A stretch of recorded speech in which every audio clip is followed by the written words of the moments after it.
ಇವತ್ತು ಕಡಿಮೆ ಸಮಯದಲ್ಲಿ ಕಡಿಮೆ ಸಾಮಗ್ರಿಯನ್ನ ಬಳಸಿ ಈ ಒಂದು ಗ್ರೇವಿಯನ್ನ ಮಾಡಬಹುದು. ಹಾಗೆಯೇ ಬಾಯಿಗೂ ಕೂಡ ರುಚಿಯಾಗಿರುತ್ತೆ. ಚಪಾತಿ ಜೊತೆಗೆ ಒಂದೊಳ್ಳೆ ಕಾಂಬಿನೇಷನ್. ಹಾಗಿದ್ರೆ ಆನಿಯನ್ ಕ್ಯಾಪ್ಸಿಕಮ್ ಮಸಾಲವನ್ನ ಹೇಗ್ ಮಾಡೋದು ಅಂತ ನೋಡೋಣ. ನಮಸ್ತೆ, ನಾನು ನಿಮ್ಮ ರಶ್ಮಿ. ಐತಾಳ್ಸ್ ನಳಪಾಕಕ್ಕೆ ನಿಮಗೆಲ್ಲರಿಗೂ ಸ್ವಾಗತ. ಬಾಣಲೆಗೆ 1 ಟೇಬಲ್ ಸ್ಪೂನ್ ಎಣ್ಣೆಯನ್ನ ಹಾಕಿ ಎಣ್ಣೆ ಕಾದ ನಂತರ ದೊಡ್ಡದಾಗಿ ಕತ್ತರಿಸಿದ ಈರುಳ್ಳಿಯನ್ನ ಸೇರಿಸಿ 2-3 ನಿಮಿಷ ಹುರಿದು ಇದಕ್ಕೆ ಕತ್ತರಿಸಿದ ಕ್ಯಾಪ್ಸಿಕಮ್ ಅನ್ನ ಹಾಕಿ ಸ್ವಲ್ಪ ಬಾಡಿಸಬೇಕು. ತೀರ ಮೆತ್ತಗಾಗೋದು ಬೇಡ, ಕ್ರಂಚಿ ಆಗಿದ್ರೆ ಚೆನ್ನಾಗಿರುತ್ತೆ.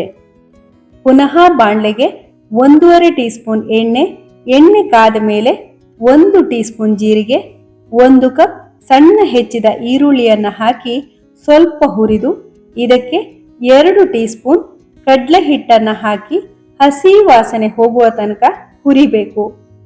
ಇಲ್ಲಿ ಕಡಲೆ ಹಿಟ್ಟನ್ನ ಹಾಕಿರುವುದರಿಂದ ಗ್ರೇವಿ ದಪ್ಪ ಬರುತ್ತೆ. ನಂತರ ಸಣ್ಣ ಉರಿ ಇಟ್ಟು 1 ಟೀ ಸ್ಪೂನ್ ಶುಂಠಿ ಬೆಳ್ಳುಳ್ಳಿ ಪೇಸ್ಟ್ ಅನ್ನ ಸೇರಿಸಿ ಇದನ್ನೂ ಕೂಡ ಹಸಿ ವಾಸನೆ ಹೋಗುವ ತನಕ ಬಾಡಿಸಿ. ಅನಂತರ ಚೆನ್ನಾಗಿ ಹಣ್ಣಾಗಿರುವ 2 ಟೊಮೆಟೊವನ್ನ ರುಬ್ಬಿ ಈ ಮಿಶ್ರಣವನ್ನು ಕೂಡ ಇದಕ್ಕೆ ಸೇರಿಸಿ 5 ನಿಮಿಷ ಕೈ ಆಡಿಸುತ್ತಿರಬೇಕು. ನಂತರ 1/4 ಟೀ ಸ್ಪೂನ್ ಅರಿಶಿನ, 3/4 ಟೀ ಸ್ಪೂನ್ ಖಾರದ ಪುಡಿ, 1 ಟೀ ಸ್ಪೂನ್ ಕೊತ್ತಂಬರಿ ಪುಡಿ, 3/4 ಟೀ ಸ್ಪೂನ್ ಉಪ್ಪನ್ನ ಸೇರಿಸಿ ಮಿಕ್ಸ್ ಮಾಡಿ. ನಂತರ ಸಣ್ಣ ಉರಿ ಇಟ್ಟು 1 ಟೇಬಲ್ ಸ್ಪೂನ್ ಮೊಸರನ್ನ ಸೇರಿಸಿ ಮಿಕ್ಸ್ ಮಾಡಿ.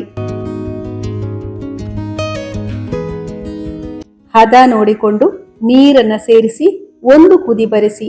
ನಾನಿಲ್ಲಿ 1 ಕಪ್ ಆಗುವಷ್ಟು ನೀರನ್ನ ಹಾಕಿದ್ದೀನಿ.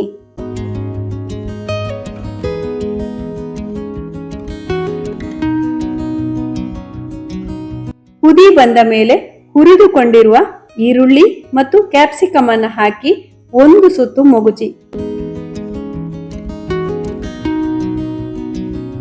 ಗರಂ masala 3/4 teaspoon, kasuri methi 1 teaspoon ಸೇರಿಸಿ ಇನ್ನೊಮ್ಮೆ ಮೊಗುಚಿಕೊಳ್ಳಿ. ಗ್ರೇವಿ ದಪ್ಪ ಎನಿಸಿದ್ರೆ ಬಿಸಿ ನೀರನ್ನ ಸೇರಿಸಿಕೊಳ್ಳಬಹುದು. ಸಣ್ಣ ಉರಿಯಲ್ಲಿ 1 ಕುದಿ ಬರಿಸಿ. ಕೊನೆಯಲ್ಲಿ ಕೊತ್ತಂಬರಿ ಸೊಪ್ಪನ್ನ ಉದುರಿಸಿದ್ರೆ ಗ್ರೇವಿ ರೆಡಿ.